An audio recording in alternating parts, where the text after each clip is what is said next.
This is a fake one-sided rivalry. We got Angel Reese taking more shots at Caitlin Clark unnecessarily. You in Indiana having a great time partying. We see all the clips. Why can't you just do your thing?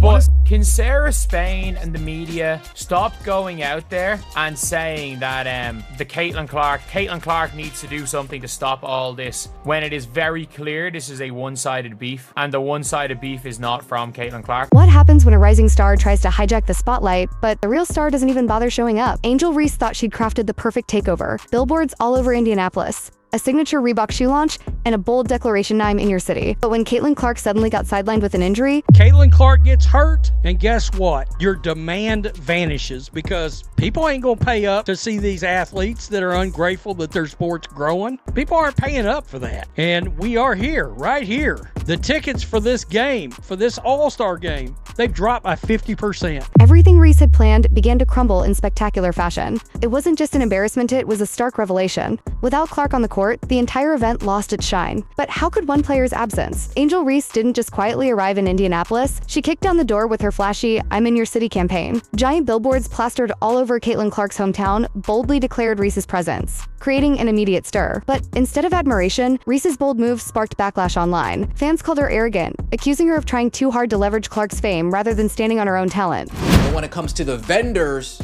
in the arena, the shops in the arena, they're not going to have the same amount of people patronize their business as they would if Caitlin Clark was there. The surrounding restaurants, the surrounding areas, the surrounding attractions, they're not going to have the same number of people patronize their business as they would if Caitlin Clark was healthy. Social media erupted with criticism, one fan sharply tweeting, "She can't even sell her shoe without piggybacking off Caitlin Clark." Another mocked the entire rollout, joking, "More photographers showed up than actual fans." Reese's attempted dominance wasn't just bold, it bordered on disrespectful. Her messaging, packed with phrases like "walk in your trap, take over your trap," suggested an aggressive takeover. But with Clark sidelined due to injury, the whole campaign took on a bitter irony. Reese wasn't conquering enemy territory, she was simply shouting into an empty room. I mean, you're gonna mess around and a large, massive group of fans are gonna be like, enough is enough. We've never had to see anything like it in sports, but you don't see these other leagues going around talking crazy about their fan bases all the time like this league does. It's continuous. They're running their mouth about the people that are paying money to see them. You don't have other jobs where people walk up. You're in a public job that's in front of the world. Yet this billboard controversy was only the tip of the iceberg. Reese was about to find out just how badly she'd misjudged her own appeal, and how much she had underestimated Caitlin Clark's influence. Angel Reese envisioned All-Star Weekend as her grand coming-out party, a carefully orchestrated event to finally step out from under Caitlin Clark's shadow. The stage was perfectly set. Her new Reebok signature shoe, the Angel Reese one, was launching in two flashy colorways: Diamond Dust and Knee Bones. Indianapolis was blanketed with billboards, and Reese's social media was on fire, pushing the "I'm in your city" slogan relentlessly. This was supposed to be her moment the weekend where she proved she could draw crowds, sell shoes, and dominate headlines on her own merit. But reality had other plans. Caitlin Clark, the event's main attraction and the player Reese was openly banking on, was suddenly sidelined by a groin injury. With Clark out, Reese's elaborate plan began to collapse before it even began.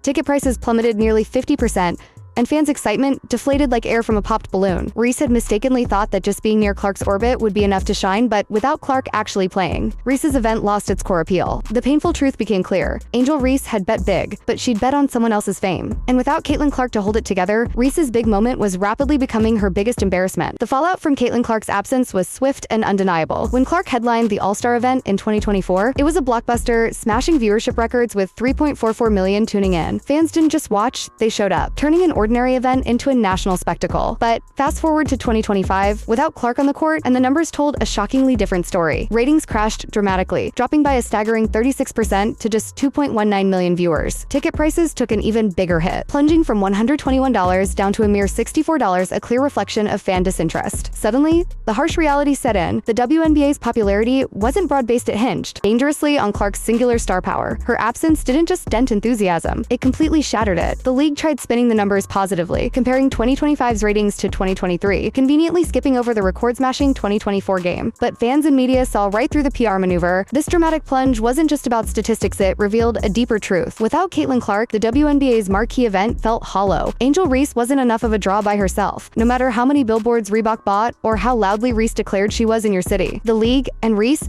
had unwittingly exposed just how dependent they'd become on one player's presence. And if Reese thought things couldn't get worse, she was about to face another harsh lesson. Fans don't rally behind manufactured hype. Angel Reese's bold marketing strategy wasn't just ambitious, completely missed the mark. Her "I'm in your city" campaign tried to frame her as a conquering hero, aggressively staking her claim to Indianapolis as if it were enemy territory. Reese flooded social media with flashy posts, hyped videos, and captions boasting dominance. But with Clark sidelined, this conquest felt empty, even desperate. Fans immediately saw through the stunt. Social media didn't hold back, ruthlessly mocking the launch of her signature Reebok shoe. One commenter joked that the launch had more photographers than actual fans, while another bluntly remarked, "She can't even sell her shoe without piggybacking off Caitlin Clark." Reese's attempts to position herself as a commanding figure had backfired spectacularly, leaving her image tarnished rather than elevated. Reebok, meanwhile, found itself caught in the embarrassing spotlight too. Despite investing heavily in Angel Reese rolling out the shoes at the peak of All-Star weekend, the response was lukewarm at best. Reese's sneakers didn't stir excitement. Instead, they sparked ridicule. Even industry insiders noted Reebok's flawed strategy, openly admitting that their plan hinged entirely on Reese being seen alongside Clark. The harsh reality set in. Reese wasn't just overshadowed.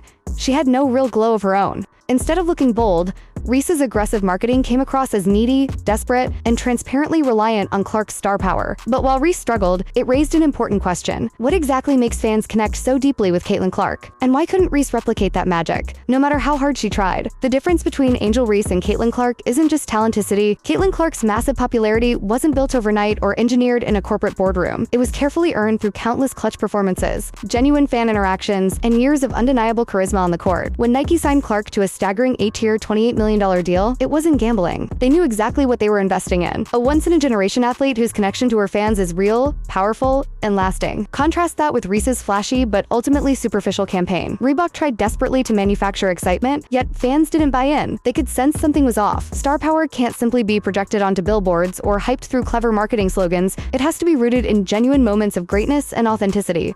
Even Reebok's own executives indirectly admitted their mistake. Shaquille O'Neal, appearing in Netflix's Power Moves docu-series, candidly suggested that Reese needed to visibly align herself with Clark just to stay relevant. The implication was painfully clear. Without Caitlin Clark in the picture, Reese's brand lost nearly all its appeal. Fans didn't need industry insiders to tell them this, they already felt it. Clark's sneaker releases sell out instantly, commanding resale prices multiple times higher than retail. Reese's shoes, despite a huge marketing push, barely registered interest. It wasn't because the shoes were bad, it was because Reese hadn't earned the kind of loyalty that makes fans want to invest. The bottom line, Clark doesn't attract fans because she's marketed heavily. She's marketed heavily because she attracts fans. Reese's attempt to reverse engineer this formula only proved that genuine star power can't be faked. But what does this revelation mean for the future of the WNBA itself? Angel Reese's marketing misfire didn't just expose her personal shortcomings. It revealed a deeper vulnerability within the WNBA itself. Without Caitlin Clark on the floor, the league suddenly felt empty, lacking the spark that draws millions of viewers. Reese's struggles underscored a troubling reality. The league's popularity, its momentum, and its future success had become dangerously dependent on one player's star power. Social media commentary made the message even clearer. Fans weren't shy about calling out the league for its reliance on Clark, suggesting that without her, the WNBA felt like just another niche sport, desperately searching for relevance. Reese's failed campaign unintentionally amplified this harsh truth. This scenario creates a challenging crossroads for the WNBA. Relying so heavily on a single star is risky. What happens if Clark's injuries become recurring, or if she steps away even briefly? The dramatic viewership drop offers a painful answer. The league needs to cultivate more genuine stars with independent appeal if it ever hopes to become sustainable.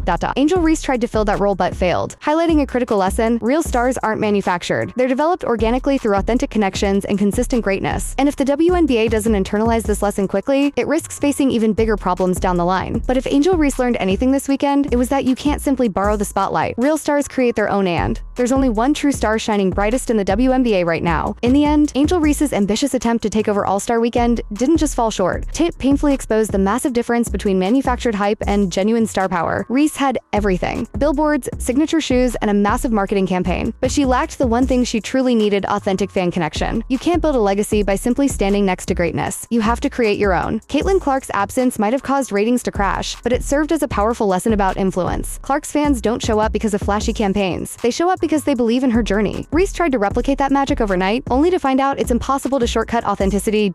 So what's the real takeaway here? Star power isn't something you can fake. Fans recognize the difference between genuine greatness and cleverly disguised imitation. Angel Reese might one day become a star in her own right, but first, she needs to build the foundation that Clark has spent years perfecting. And for the WNBA, the message couldn't be clearer. Caitlin Clark isn't just another talented player, she's become the league's heartbeat. Without her, the game loses its energy, its drama, and ultimately, its audience. If you're riding with the real star, the baby goat herself, Caitlin Clark, comment down below. And don't forget to like, subscribe, and turn on notifications so you never miss out on the stories behind the HEADLINES.